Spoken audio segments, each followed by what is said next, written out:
안녕하십니까. 스트레인 게이지 교육을 진행할 KTM 엔지니어링의 김동민입니다. 오늘 제가 교육할 내용은 스트레인 게이지 측정 원리 및 활용입니다. 스트레인 게이지 교육에 앞서 스트레인 정의에 대해 말씀드리겠습니다. 스트레인이란 보시는 그림과 같이 재료가 외력을 받게 되면 재료 자체에 변형이 생기게 됩니다. 이것을 원래 길이분의 변형된 길이비로 나눈 것을 스트레인이라고 합니다. 일반적으로 스트레인은 매우 작은 값이기 때문에 마이크로 스트레인으로 표시하게 됩니다. 또한 변형률을 퍼센테이지로도 표시하게 되는데 1000 마이크로 스트레인을 0.1%, 1000 마이크로 스트레인을 1%, 10만 마이크로 스트레인을 10%로 표기하게 됩니다. 스트레인을 측정하는 목적으로는 경제성과 안전 설계에 있습니다. 이상적인 기계 구조물 설계로서는 어떤 기계의 부품이라도 가능한 한 작고 가벼운 것이 바람직합니다. 가급적 적은 재료를 사용하여 안전하게 설계할 수만 있다면 불필요한 재료의 사용을 막을 수 있고 금전적으로 이득이 됩니다. 그러므로 저희가 스트레인 게이지를 이용해서 스트레인 측정하는 실험을 하게 됩니다. 스트레인을 구하는 방법에는 프로그램 해석, 광탄성 등 여러 가지 방법이 있는데 그 중에서 스트레인 게이지를 이용한 측정 방법이 가장 손쉽게 데이터를 측정할 수 있어서 널리 이용되고 있습니다. 그럼 이제 스트레인 게이지 원리에 대해 설명드리도록 하겠습니다. 스트레인 게이지는 전기 절연물 위에 도선을 올려놓고 도선이 늘어나거나 줄어들 때마다 도선의 저항값이 바뀌는 것을 이용하는 것입니다. 이때 도선의 저항 길이가 변화에 따라서 전기 저항값이 일정한 비율로 바뀌게 되는데 이 비례값을 게이지 팩터라고 합니다.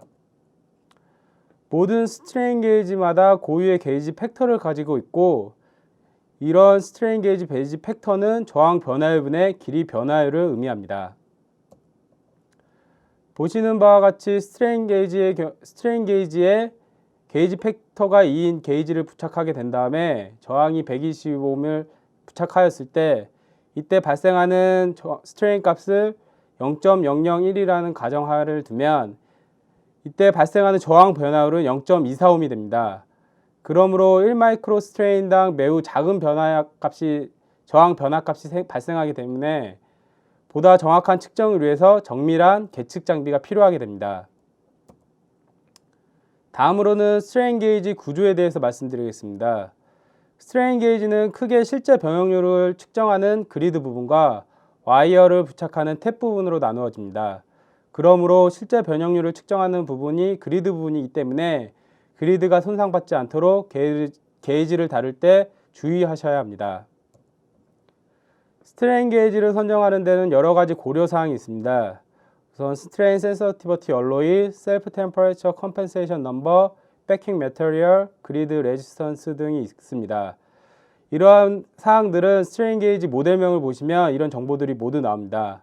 그럼 각각에 대해서 서부 설명을 드리도록 하겠습니다. 우선 센서티비티 얼로이 같은 경우에는 스트레인 게이지의 도선을 이루고 있는 재질을 말합니다. 그 종류로는 A 얼로이, P 얼로이, K 얼로이, D 얼로이가 있으며 각각의 얼로이마다 보시는 바와 같은 특징을 갖고 있습니다. 일반적으로 가장 많이 사용되는 게이지는 A 얼로이며 P 얼로이 같은 경우에 높은 변화율을 갖는 실험을 하는데 적당합니다. 다음으로는 셀프 템퍼레이처 컴펜세이션 넘버, 즉 열팽창 개수에 대해 설명드리도록 하겠습니다. 스트레인 게이지마다 각각 고유의 온도 특성 곡선을 가집니다. 보시는 온도 특성 곡선은 A 얼로이입니다. 모든 스트레인 게이지는 상온에서 측정할 때는 온도에 대해서 문제가 없지만 온도가 변화할수록 알맞는 보상값을 적용해 주어야 합니다. 또한 스트레인 게이지는 각각마다 고유의 열팽창 개수를 가지고 있으며 이것은 10편의 열팽창 개수와 맞춰 주셔야만 보다 정확한 측정값을 얻을 수 있습니다. 만약 10편의 열팽창 개수와 게이지의 열팽창 개수가 틀리게 되면 보시는 바와 같은 온도 특성 곡선이 달라지게 되어 작은 온도 변화에도 큰 오차가 발생하게 됩니다. 그러므로 10편의 열팽창 개수와 게이지의 열팽창 개수는 같게 맞춰 주셔야 합니다. 다음은 재료의 열팽창 개수 예를 든 겁니다. 참고하시기 바랍니다. 다음은 백킹 매터리얼에 대해서 설명드리겠습니다. 백킹 매터리얼이란 스트레인 게이지 설치나 포일 그리드와 같이 측정하고자 하는 구조물의 정기적인 절연을 목적으로 합니다. 종류로는 폴리마이드와 글렉스 피버 타입 등이 있습니다. 폴리마이드 같은 경우가 가장 일반적으로 많이 사용하고 있고 플렉스블한 성질로 피로 수명도가 높습니다. 또한 설치도 용이한 반면에 높은 온도 범위에서는 견디질 못하기 때문에 그럴 경우에는 글래스 피버 타입을 사용하게 됩니다. 글래스 피버 타입 같은 경우에는 넓은 온도 범위에서 사용은 가능하지만 설치하는 데 어려움이 있는 단점이 있습니다. 다음으로는 게이지 랭스에 대해서 설명드리겠습니다. 스트레인 게이지는 그리드 길이의 평균값을 취득하는 거기 때문에 실험 목적에 맞게 스트레인 게이지의 길이를 선택하시는 게 중요합니다. 보시는 바와 같이 같은 시편에 게이지를 붙였지만 게이지 랭스에 따라서 취득되는 값이 달라질 수 있으므로 실험에 따라서 적정한 길이 선정이 중요합니다. 다음으로는 게이지 패턴에 대해 말씀드리겠습니다. 보시는 게이지는 리니얼 게이지로 주로 주 응력을 알고 있을 때 사용하며 한 방향에 대해 측정을 합니다. 일반적으로 가장 많이 사용하는 형태의 게이지입니다. 다음으로는 T-로젯 게이지입니다. T-로젯 게이지 같은 경우에 주로 주응력과 그와 반대되는 부응력을 알고 있을 때 사용합니다. 또한 재료의 포화성의 비를 구하고자 할 때 사용되어집니다. 다음으로는 렉탱글 로젯 게이지와 델타 로젯 게이지입니다. 이 게이지 같은 경우에 3축에 대해 스트레인 값을 취득하는 거고 주응력을 모를 때 주응력의 방향 및 응력 값을 찾기 위해 사용되는 게이지입니다. 다음으로는 게이지 저항에 대해 설명드리겠습니다. 게이지는 크게 120옴과 350옴으로 구분되어지는데 스트레인 실험에서 스트레인 게이지 저항이 크면 클수록 센서티비티가 훨씬 증가하게 됩니다. 또한 노이즈 대 시그널 비율이 좋아져서 데이터 취득에도 용이해집니다. 그러므로 가능한 한 스트레인 게이지 저항 값이 큰 것을 선정하시는 것이 데이터 취득에 용이하게 됩니다. 스트레인 게이지 종류는 여러 가지가 있는데 보시는 바와 같이 각 종류마다 스트레인 레인지가 달라집니다. 또한 피로 실험을 할 때 스트레인 범위와 피로 실험 반복 횟수에 따라서 선택이 달라지게 됩니다. 스트레인 게이지 선택이 완료되면 실험 환경에 따라서 본드를 선택하셔야 합니다. 일반적으로 가장 많이 사용되는 본드가 M본드 200이며 상온에서는 쉽게 부착할 수 있습니다. 하지만 고온에서는 본드 특성이 떨어지기 때문에 다른 본드를 사용해야 합니다. 일반적으로 고온에서 사용할 경우 M본드 610을 가장 많이 사용하게 됩니다. M본드 A12의 경우 높은 변형률을 갖는 실험할 때 사용하게 됩니다. 그 외에도 사용 목적에 따라서 여러 가지 본드가 이용하게 됩니다. 또한 측정하고자 하는 현장 환경에 따라서 각각 환경에 맞는 코팅제를 사용하셔야 합니다. 다음 표의 기본적인 코팅 매터리얼 셀렉션 가이드를 참조하시기 바랍니다. 다음으로는 휘스톤 브릿지에 대해 설명드리겠습니다. 스트레인 게이지는 휘스톤 브릿지라는 회로를 통해 저희가 측정하게 됩니다. 휘스톤 브릿지는 저항 변화를 전압 변화로 나타내며 저항으로는 4개의 회로가 구성되어집니다. 이때 휘스톤 브릿지의 저항 R1, R2, R3, R4 대신에 스트레인 게이지를 연결하게 되면 측정하고자 하는 구조물의 스트레인을 정기적인 신호, 볼테이지로 환산해서 측정할 수가 있습니다. 휘스톤 브릿지의 경우 각 저항 중 하나의 저항이 스트레인 게이지로 대체될 때마다 하나의 저항이 대체되면 쿼터 브릿지, 2개의 게이지를 사용하게 되면 하프 브릿지, 4개의 게이지를 사용하게 되면 풀 브릿지라고 합니다.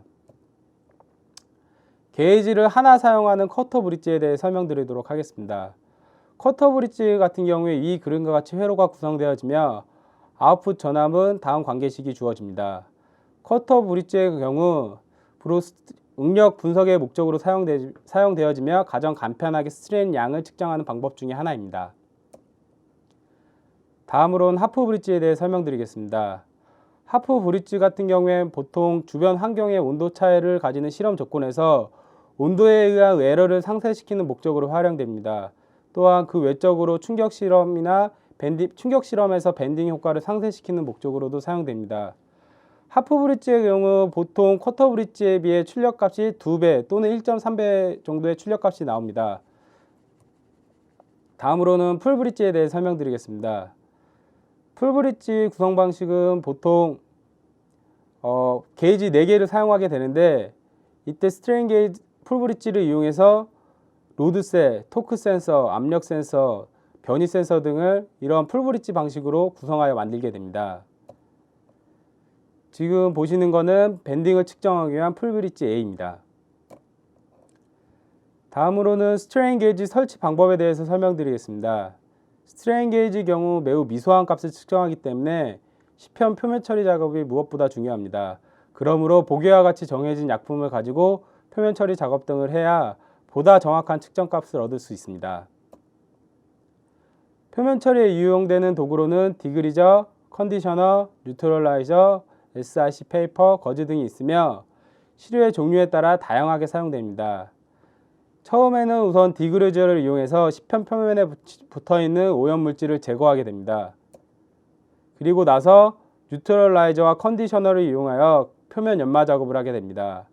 표면 연마 작업이 끝나게 되면 게이지 측정 위치를 선택하게 되고요. 게이지 위치 선정이 끝나게 되면 게이지를 부착하게 됩니다. 이때 게이지 부착할 위치에 얼라이먼트를 맞추는 게 가장 중요한데, 얼라인이 만약에 틀어지게 되면 거기에 따른 스트레인 값이 틀어질 수 있으므로 얼라인을 정확하게 맞춰야 합니다. 게이지 부착이 완료되면 솔벤트를 이용하여 게이지 표면 및 주변부를 깨끗이 닦아주셔야 합니다. 그 다음에 게이지 본드가 완료되면 와이어를 결선하게 됩니다. 이때 납땜으로 게이지가 손상받지 않도록 주의하셔야 합니다. 끝으로 게이지 응용 사례를 보여드리겠습니다. 보시는 그림은 잔류응력 측정 장비로 시편의 잔류응력을 스트레인 게이지를 이용하여 홀드링 방식으로 취득하는 방법입니다. 다음은 게이지를 이용하여 로드셀 제작 그림과 PCB 기판에 게이지를 부착하여 PCB 기판에서 받는 스트레인을 측정하는 화면입니다. 마지막으로 임플란트에 스트레인 게이지를 부착하여 응력을 측정한 것입니다. 이처럼 스트레인 게이지는 다양한 용도로 사용되어집니다. 이상입니다.